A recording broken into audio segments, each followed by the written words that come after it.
A very fast-moving and dramatic last 72 to 48 hours, and I want to start with the state of play.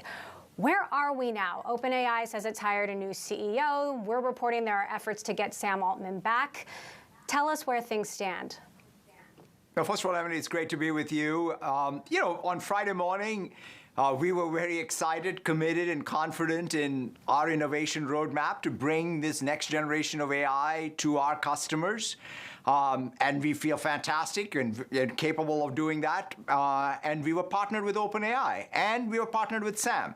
And that's exactly where I am on Monday afternoon, if you will, because we think that we can, we are leading in this next generation of AI technology.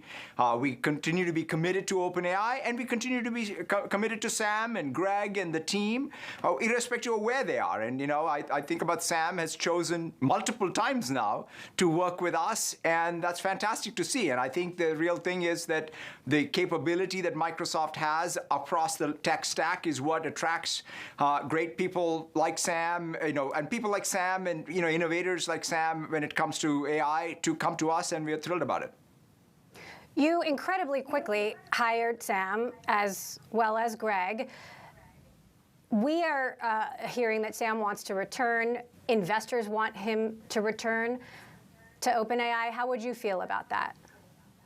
Yeah, as I said, we really want to partner with OpenAI, and we want to partner with Sam. And so irrespective of where Sam is, he's working with Microsoft. And that is the case on Friday, and that's the case today. And I absolutely believe that'll be the case tomorrow. So what are the conversations you've had with OpenAI's current board? From their perspective, where do things stand? And have you talked with Emmett Shear, the new interim CEO? Yeah, I've had conversations with Emmett, and again, it's the same thing. There's no real difference there from where we were when we were working with Mira, and she was interim CEO, when Sam was CEO, and Emmett. So my message to them, Emmett, is very clear, which is, hey, look, we remain very, very committed to OpenAI and its mission and its sort of roadmap, and they can count on us. And then, as I said, we are also very committed to Sam and Greg and team that want to join us. If they're not at OpenAI, or anyone else who is at OpenAI wants to go somewhere else, we want them to come to Microsoft and continue to work here and in partnership with OpenAI. To your knowledge, why was Sam fired? And to your knowledge, was he involved in any wrongdoing? Has the board given you a reason?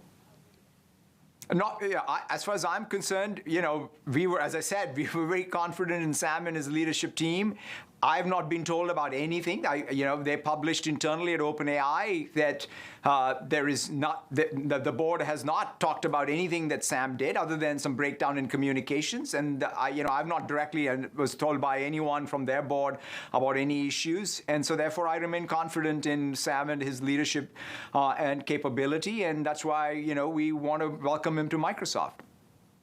Now, we understand that to support a return of Sam Altman to OpenAI, Microsoft wants some changes to the board, to governance, to its overall contract with OpenAI, so something like this never happens again. What specifically are you looking for? For example, would you want a board seat? And if not, what else? Yeah, I think we definitely will want some governance changes so that, surprises are bad, and we just want to make sure that things are done in a way that will allow us to continue to partner well. That's about it, right? This idea that somehow, suddenly changes happen without being, in the loop is not good. And we will definitely ensure that some of the changes that are needed happen, and we continue to be able to go along on the partnership with OpenAI. So how are you envisioning this role with the sort of, advanced AI team that Sam and Greg would be joining and leading? Can you explain that? And are they actually Microsoft employees right now? Like, who do they work for?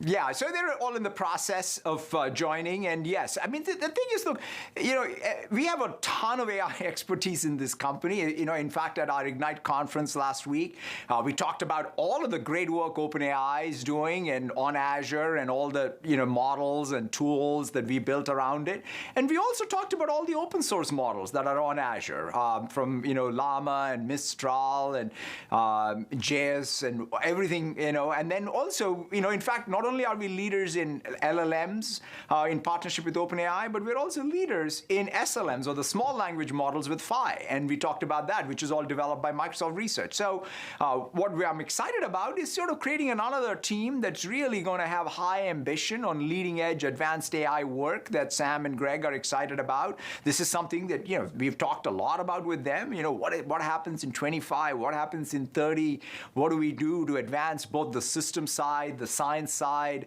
and that's the thing that we will be pushing on.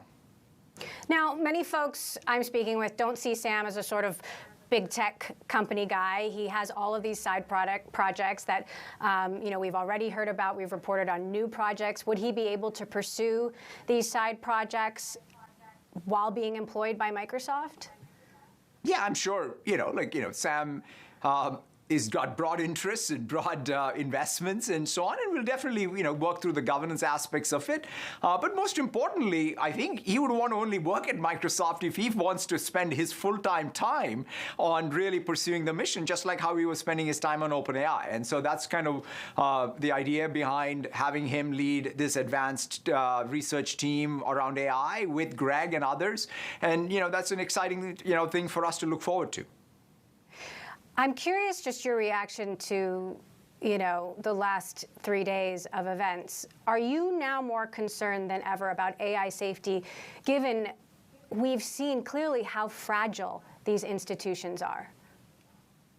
It's a great point. I mean, the thing that I think, in some sense, I've always felt that we should think about the unintended consequences of any great advances in technology from day one versus dealing with them later. So in some sense, I welcome this dialogue, if you will, of safety and safety first even in technology and technological development, right? I mean, I think, in some sense, it should be celebrated that we as a tech industry have gotten to a place where we don't think of this as a trade-off, but we think about this as two considerations that are both first class, right? One is how do we build technology so that everybody in the world can have a doctor that they can reach, or a tutor, or a rural farmer in India has more agency because of technology that was developed in the West Coast of the United States a few months earlier. These are unbelievable things that democratize access on one side, but on the other side, right, being grounded on the here and now harms,